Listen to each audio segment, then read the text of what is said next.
ഒത്തിരി സ്നേഹത്തോടെ കർത്താവിനെ നിന്റെ കണ്ണുകൾ കാണുമ്പോൾ അതിലേറെ സ്നേഹത്തോടെ കർത്താവിൻ്റെ കണ്ണുകൾ നിന്നെ കാണുന്നുണ്ട്. ഇത് പ്രാർത്ഥനയുടെ നിമിഷമാണ്. ഈശോയോട് നമ്മൾ ചേർന്നിരിക്കുന്ന നിമിഷം. മോളെ മോനെ, ഇത് ഈ നിമിഷങ്ങൾ നാം നമ്മുടെ ദൈവത്തോട് സംസാരിക്കുന്ന സമയമാണ്. ഈ ആരാധന നിമിഷങ്ങളിൽ നമ്മൾ രണ്ടുപേരും ഉള്ളൂ എന്ന് പറഞ്ഞാൽ ഞാനും എൻ്റെ ദൈവവും. വേറെ ആരെയും നമ്മുടെ കൂടെ കൂട്ടേണ്ട സമയമല്ലത്. ഇതാ ഞാൻ എൻ്റെ കർത്താവിൻ്റെ കൂടെ, ഞാൻ എൻ്റെ ദൈവത്തിൻ്റെ ചാരെ. എൻ്റെ കർത്താവ് കാണുന്ന അകലത്തിൽ ഞാനുണ്ട്. എനിക്ക് എൻ്റെ കർത്താവിനെ സ്പർശിക്കാൻ പറ്റുന്ന അകലത്തിൽ എൻ്റെ കർത്താവുണ്ട്. ഇതാണ് ഈ ദിവസത്തിൻ്റെ ഏറ്റവും സുന്ദരമായ നിമിഷങ്ങൾ. ഇതാണ് ഈ ദിവസത്തിൻ്റെ ഏറ്റവും സുന്ദരമായ നിമിഷം. കാരണം നിന്റെ ഹൃദയത്തിൻ്റെ ഏറ്റവും അഗാധമായി കിടക്കുന്ന സങ്കടങ്ങളെ വരെ നിനക്ക് പറയാൻ പറ്റുന്നൊരിടമാണത്.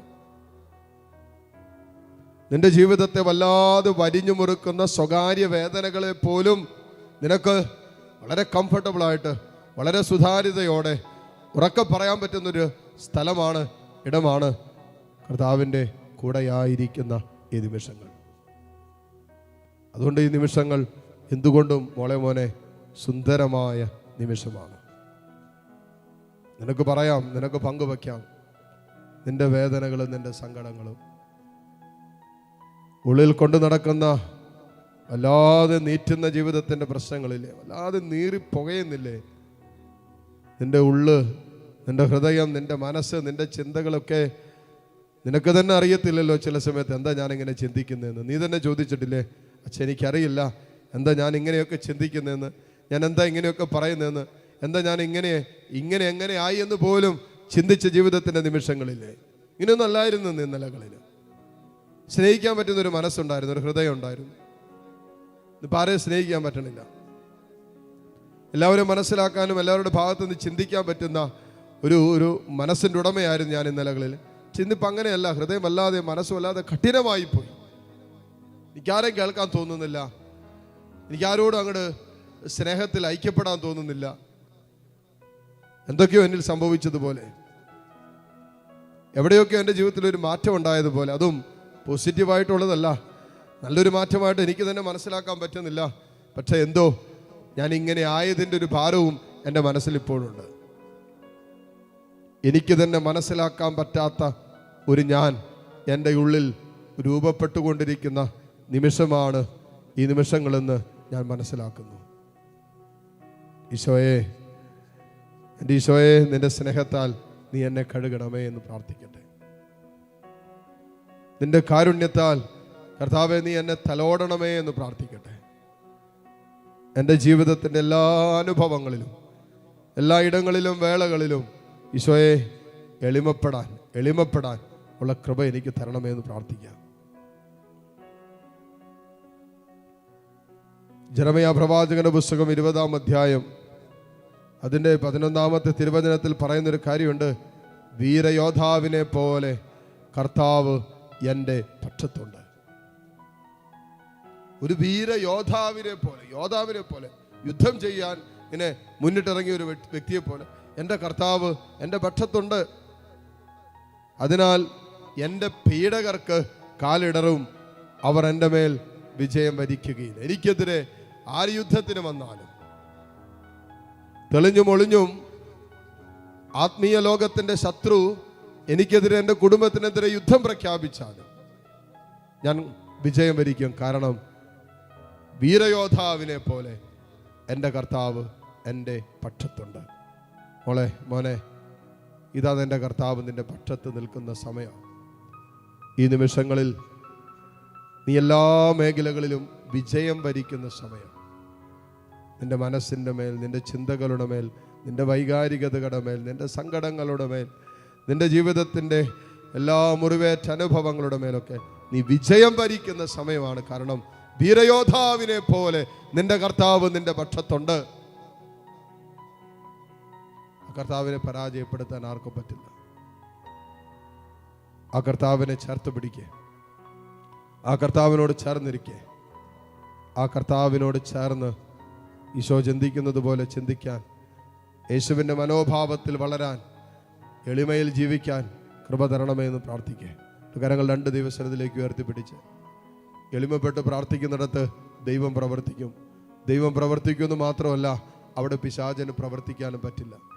എളിമപ്പെട്ട് പ്രാർത്ഥിക്കുന്നിടത്ത് ദൈവത്തിൻ്റെ ആത്മാവ് പ്രവർത്തിക്കും.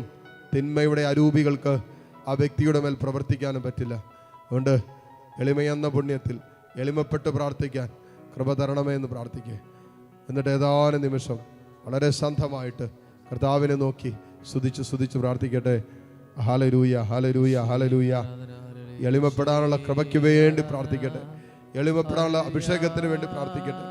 എളിമയോടെ പ്രാർത്ഥിക്കാൻ, എളിമപ്പെട്ട് ജീവിക്കാൻ, എളിമയോടെ തമ്പുരാന്റെ മുമ്പിൽ വ്യാപരിക്കാൻ അഭിഷേകം ചെയ്യണമെന്ന് പ്രാർത്ഥിക്കട്ടെ. ഹല്ലേലൂയ, ഹല്ലേലൂയ, ഹല്ലേലൂയ. യേശുവേ, യേശുവേ, യേശുവേ, യേശുവേ, യേശുവേ, യേശുവേ, യേശുവേ. ഈശോയെ ആരാധന, ആരാധന, ആരാധന, ആരാധന, ആരാധന, ആരാധന. യേശുവേ ആരാധന, ആരാധന, ആരാധന, ആരാധന. ഹല്ലേലൂയ, ഹല്ലേലൂയ, ഹല്ലേലൂയ, ഹല്ലേലൂയ. ഈശോയെ ആരാധന, ഈശോയെ ആരാധന, ഈശോയെ ആരാധന. കണ്ണുകൾ തുറന്ന് ദിവികാരണത്തിലേക്ക് നോക്കി ഏതാനും നിമിഷം ഹൃദയം കൊണ്ട് കർത്താവിനൊന്ന് സ്തുതിച്ച് പ്രാർത്ഥിച്ച് വേറൊന്നും ചിന്തിക്കേണ്ട.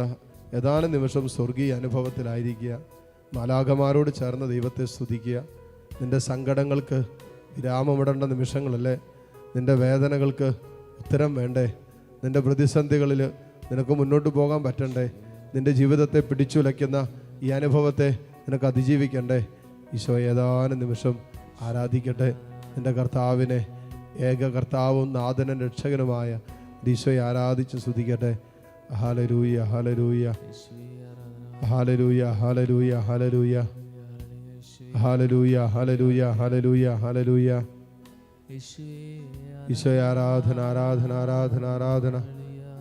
ഹല്ലേലൂയ, ഹല്ലേലൂയ, ഹല്ലേലൂയ, ഹല്ലേലൂയ. ഹല്ലേലൂയ, ഹല്ലേലൂയ, ഹല്ലേലൂയ. ഈശോയെ ആരാധന, ആരാധന, ആരാധന. ഹല്ലേലൂയ, ഹല്ലേലൂയ, ഹല്ലേലൂയ, ഹല്ലേലൂയ.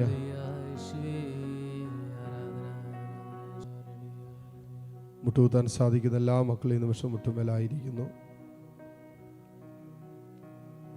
ദിവ്യകാരുണ്യ ഈശോ നമ്മളെ ആശീർവദിക്കാൻ ഒരുങ്ങുന്ന നിമിഷമാണ്. ഈ ആശീർവാദത്തിൻ്റെ സമയത്ത് നിങ്ങളുടെ പ്രത്യേക നിയോഗങ്ങളെ സമർപ്പിക്കുക. കർത്താവിൻ്റെ കാരുണ്യത്തിൻ്റെ വലിയ ആശീർവാദം കിട്ടേണ്ട വിഷയത്തെ ഇപ്പോൾ സമർപ്പിക്കുക. ഇതാ ഈശോ മോളെ നിന്നെ ആശീർവദിക്കുകയാണ്. മോനെ നിൻ്റെ അടുത്ത് വന്ന് നിൻ്റെ ചാര നിന്ന് നിൻ്റെ കർത്താവ് ആശീർവദിക്കുന്ന സമയമാണ് അല്ലേ? നിൻ്റെ കയ്യെത്തും ദൂരത്ത് ഈശോ ഇല്ലേ? ഇപ്പം നീ അങ്ങനെയല്ലേ കണ്ടുകൊണ്ടിരിക്കുന്ന കർത്താവിനെ? നിൻ്റെ കയ്യെത്തും ദൂരത്തല്ലേ കർത്താവ് ഉള്ളത്? ഇതാ ഈശോ നിന്നെ ആശീർവദിക്കുമ്പോൾ നിൻ്റെ അടുത്ത് വന്ന് നിൻ്റെ ചാര വന്ന് നിന്നെ ആശീർവദിക്കുന്ന സമയമാണ്. ഇതാ നിന്നെ തൊട്ട് കർത്താവ് ആശീർവദിച്ച് അനുഗ്രഹിക്കുന്ന സമയങ്ങൾ.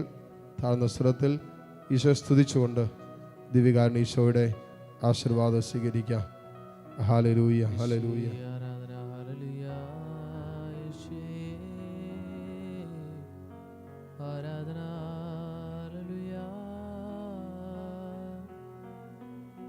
യേശുവേ ആരാധന, ഹല്ലേലൂയ,